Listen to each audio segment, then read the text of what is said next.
And there are two things that I would like to absolutely define for heart disease, and that is caffeine. Caffeine disrupts the neurotransmitters in the brain. Caffeine causes an insulin response. Caffeine actually causes a crisis response. So when someone is in a crisis, their blood pressure rises to cope with the crisis. That's what caffeine does. Caffeine, all your caffeine foods and drinks have an acid effect. And of course, caffeine usually comes hand in hand with the sugar, which certainly ups it. And remember our 2.6 Coca-Cola, that's a combination of the caffeine and the sugar. Did you know that Coca-Cola is called Coca-Cola? Because I think it was in the early part of the 20th century, they put cocaine in it. And then they went over to caffeine, which is just as dangerous. Dr. Barbara O'Neill believes that your daily cup of coffee might be doing more harm than good. Recent research suggests that regular coffee consumption could lead to a 40% increase in chronic health problems for millions of people who drink it every day. While coffee might seem like an innocent habit, it could actually be affecting your overall well-being. Dr. O'Neill explains that the potential risks go beyond just caffeine crashes, as coffee may contribute to adrenal fatigue, disrupt sleep, and even heighten anxiety. According to Dr. O'Neill, coffee also acts as a strong dehydrating agent. The caffeine in coffee, which many people rely on for a boost, has diuretic properties that cause the body to lose water. This happens because caffeine increases urine production by preventing the kidneys from reabsorbing sodium and water. As a result, your body loses more fluids, which can lower your overall hydration levels, something that's crucial for keeping everything functioning properly. Dr. O'Neill notes that for every cup of coffee, it takes around 2 glasses of water to make up for the dehydration it causes. As a thank you for joining me today, we're giving away 100 free copies of my best-selling book to subscribers. So if you haven't yet, hit subscribe, like this video, and comment why you want to win. So there's a couple of doctors from Australia, Western Australia, that got a Nobel Prize for discovering that Helicobacter pylori causes stomach ulcers. They were even putting Helicobacter pylori into someone's stomach and, yeah, stomach ulcer. But you know what my question is? Well, were they dehydrated? How much water were they drinking? Are they coffee drinkers?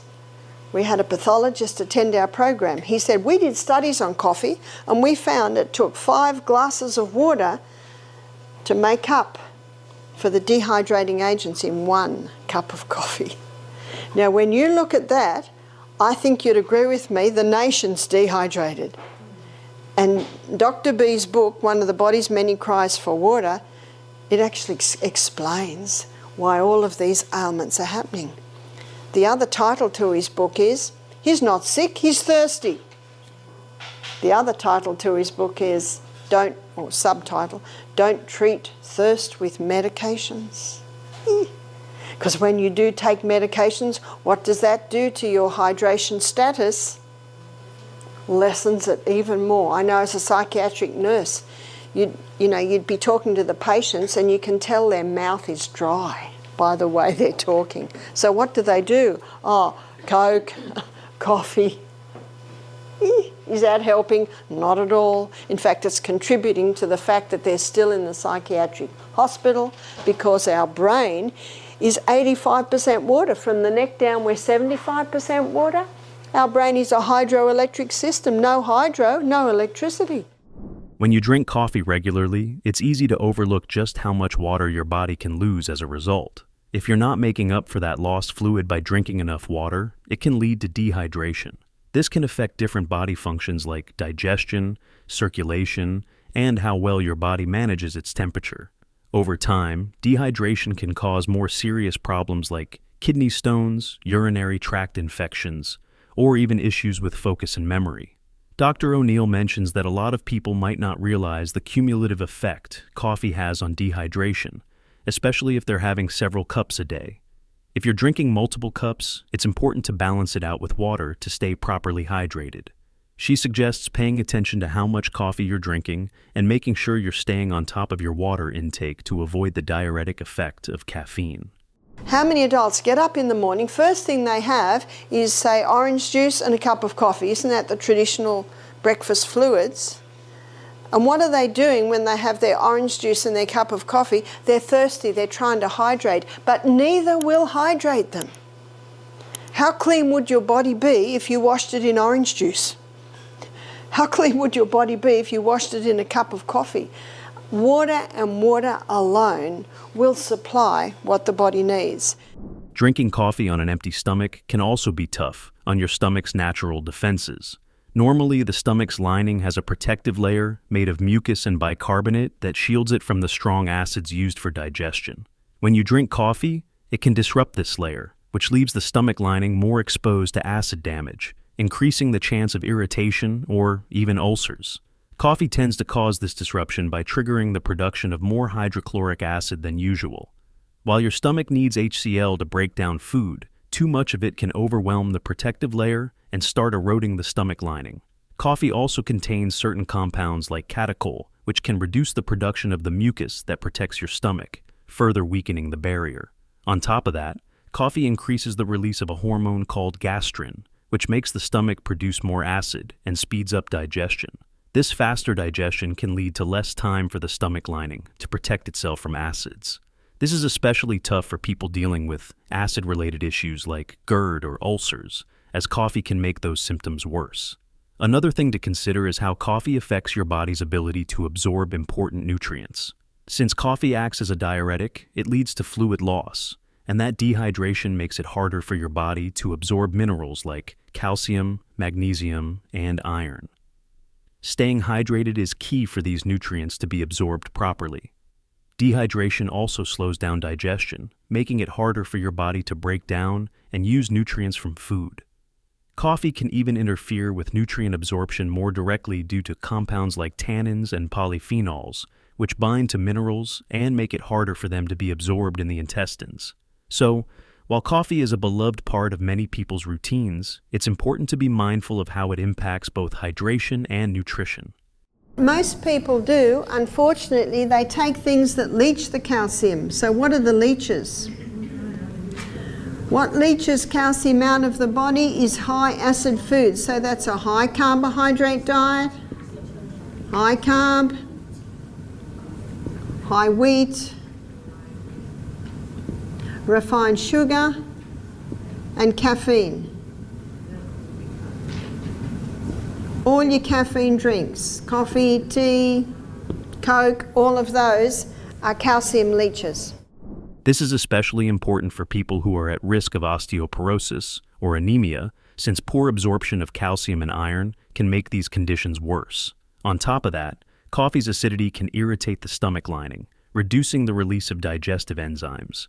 These enzymes play a big role in breaking down food and helping your body absorb nutrients. When enzyme activity goes down, digestion can be incomplete, leaving important nutrients unabsorbed, which could potentially lead to malnutrition over time. Caffeine in coffee can also trigger the release of stress hormones, like cortisol, which further disrupts nutrient absorption. Higher cortisol levels can impact insulin sensitivity, making it tougher for your body to control blood sugar levels and absorb glucose properly. This, combined with dehydration and lower enzyme activity, creates a situation where your body struggles to absorb and use essential nutrients. Since coffee can act as a diuretic, it causes dehydration, which decreases blood volume and makes the heart work harder to pump blood, possibly leading to cardiovascular strain. This can be an issue for those with heart problems or might contribute to new ones over time. Additionally, dehydration from coffee can affect kidney function. The kidneys need enough water to filter waste and keep electrolyte levels in check. When dehydrated, they may not work as efficiently, which can increase the chance of kidney stones, since the urine becomes more concentrated and crystals may form. Chronic dehydration also makes it harder for the kidneys to manage blood pressure, raising the risk of high blood pressure. Coffee's dehydrating effects can also influence brain health. Dehydration reduces blood flow to the brain, which can trigger headaches or migraines. These are often caused by the constriction of blood vessels due to a lack of hydration. Over time, frequent headaches or migraines can affect your day-to-day life. Lastly, dehydration can slow digestion, leading to constipation, as the body doesn't have enough fluids to move waste through the intestines smoothly. This can worsen digestive problems like irritable bowel syndrome, IBS, as long-term dehydration impacts the gut's ability to work properly. We weren't designed to be in crises 3 or 4 times a day, which actually what happens every time you have a cup of coffee. So you have a cup of coffee, blood pressure rises. Did you hear that? And insulin's released to get the blood sugar up because the body says there's a crisis, we've got to have more fuel because the person's about to do the run or the climb or the fight of their life. Where does the energy come from? It comes from your adrenal glands. And so when a person's having 3 or 4 cups of coffee a day, day after day, after week, after week, after month, after year, eventually what's happening to their adrenal glands? They're getting exhausted. They're getting less and less. Taking a cup of coffee to give you an energy is like taking out a loan to pay off your loan. Eventually there's nothing left. But if you are a coffee drinker, don't stop drinking coffee because you'll suffer. You'll go down. So what you do is you ease off it. Coffee's diuretic effect can cause the body to lose important minerals like potassium and magnesium, which can lead to issues like muscle cramps and fatigue. But you might be wondering, if that's the case, why do so many people drink coffee regularly? Well, it's a common misunderstanding. Many people confuse their body's signals for thirst with cravings for coffee or other caffeinated drinks. Essentially, when the body is dehydrated, it sends out signals that are often mistaken for hunger or the need for a pick-me-up, leading people to reach for coffee instead of water. The issue with this is that caffeine acts as a diuretic, increasing urine production, which leads to more dehydration. This creates a cycle where the quick burst of energy from caffeine masks the real problem, dehydration, causing people to drink even more coffee instead of water. Dehydration affects many key functions in the body, including blood circulation, temperature regulation, and waste removal. Your body needs water to keep these functions working properly, but the regular consumption of caffeine can throw this balance off. The temporary alertness from caffeine wears off quickly, often followed by a drop in energy, prompting people to drink more caffeine to stay alert, continuing the dehydration cycle.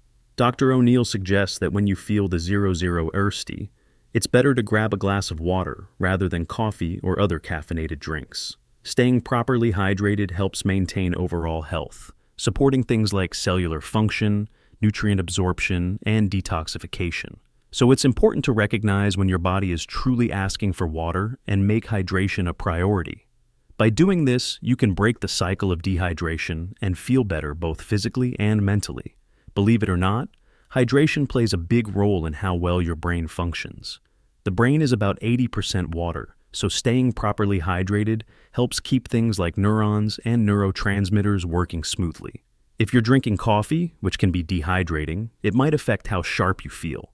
Water helps the brain send electrical signals between cells, which is key for things like memory, focus, and problem solving.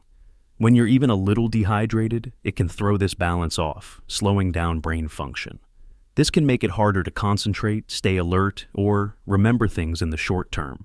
Over time, not drinking enough water might even contribute to more serious cognitive problems, possibly making conditions like dementia worse. For regular coffee drinkers, this is important to keep in mind, since not balancing out the fluid loss with water could make you feel more tired or irritable, and might affect your ability to make decisions.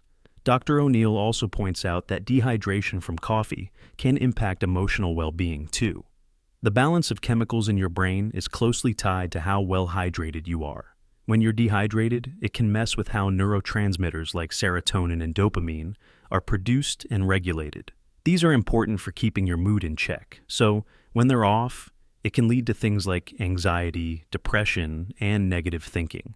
It's interesting to note that while coffee might give you a short-term energy boost, its dehydrating effects can actually have a negative impact on your brain's health and how well you think overall. Dr. Barbara O'Neill also talks about how drinking coffee with meals can mess with digestion. Coffee can dilute stomach acid, which is essential for breaking down food and absorbing nutrients properly.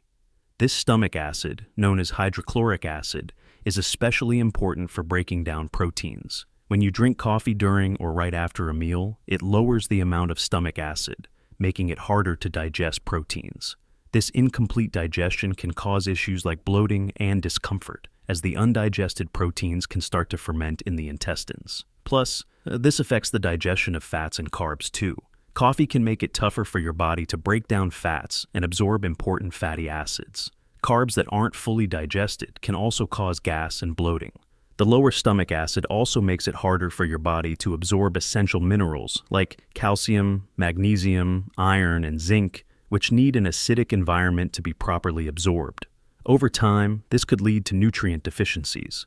While caffeine in coffee does stimulate stomach acid production, it can speed up how fast food moves through your digestive system, leaving less time for nutrient absorption, which can make things worse. What do you think about Dr. O'Neill's take on the downsides of coffee? How do you feel caffeine affects your health? Share your thoughts in the comments below.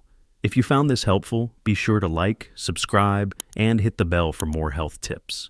And if you're a regular coffee drinker, it's worth considering ways to care for your health naturally. To learn more about natural remedies, check out this video.